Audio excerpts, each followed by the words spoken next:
সামাজিক যোগাযোগ মাধ্যমে অভিনেত্রী জয়া আহসান ও রুনা খানের ফটোশুট প্রায় আলোচনার কেন্দ্রবিন্দুতে থাকে। এবার সেই আলোচনায় ঘি ঢেলেছে অভিনেত্রী ফারজানা চুমকির একটি মন্তব্য। সম্প্রতি একটি ইউটিউব চ্যানেলে অতিথি হিসেবে উপস্থিত হয়ে সহকর্মীদের ফটোশুট ও পোশাক নিয়ে খোলামেলা কথা বলেন তিনি। তবে তার সেই বক্তব্য সামাজিক মাধ্যমে বিকৃতভাবে ছড়িয়ে পড়লে তোপের মুখে পড়েন অভিনেত্রী। শেষে বাধ্য হয়ে ফেসবুকে করা প্রতিবাদ জানিয়েছেন তিনি। গণমাধ্যমে দেয়া এক সাক্ষাৎকারে নিজের শারীরিক পরিবর্তন ও ফটোশুট না করা প্রসঙ্গে কথা বলতে গিয়ে ফারজানা চুমকি রুনা খানের প্রসঙ্গ টানেন।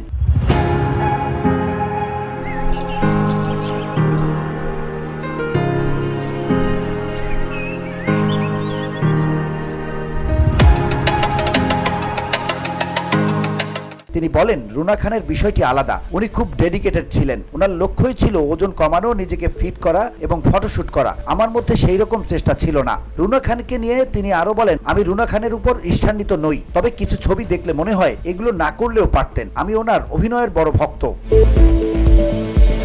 অন্যদিকে জয়া আহসান প্রসঙ্গে চুমকি বলেন, জয়া আপার অনেক ছবি খুব সুন্দর লাগে, আবার কিছু ছবি দেখে ভালো লাগে না। আমরা জয়া আপাকে সাধারণত শালীন একটি ইমেজে দেখে অভ্যস্ত, তাই হঠাৎ কিছু ভিন্নধর্মী ছবি দেখলে সেটি আমাদের কাছে একটু ধাক্কার মতো লাগে।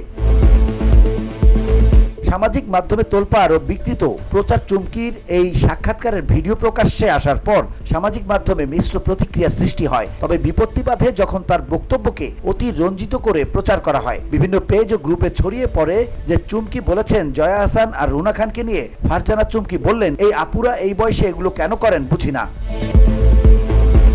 ফেসবুকে নিজের বক্তব্যকে এভাবে বিকৃত হতে দেখে চুপ থাকেননি ফারজানা চুমকি। ফেসবুকে এক স্ট্যাটাসের মাধ্যমে তিনি নিজের অবস্থান পরিষ্কার করেন এবং তীব্র প্রতিবাদ জানান। VOD Bangla news desk.